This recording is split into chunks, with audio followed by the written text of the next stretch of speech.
Hello guys, ito po ay ginataan sangtol o tinatawag na sinantol sa Bicol.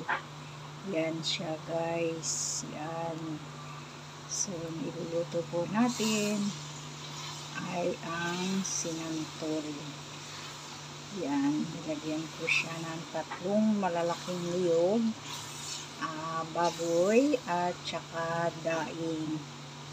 Yan ang ating sinantol.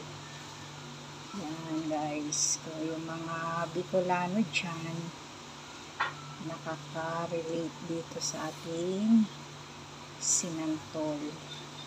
Yan. First time ko magluto ng sinantol. Yan.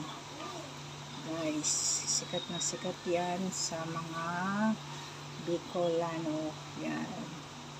Lagyan ko siya ng red bell pepper, yan, at saka green pepper, yan. So, hindi makita ang sahog.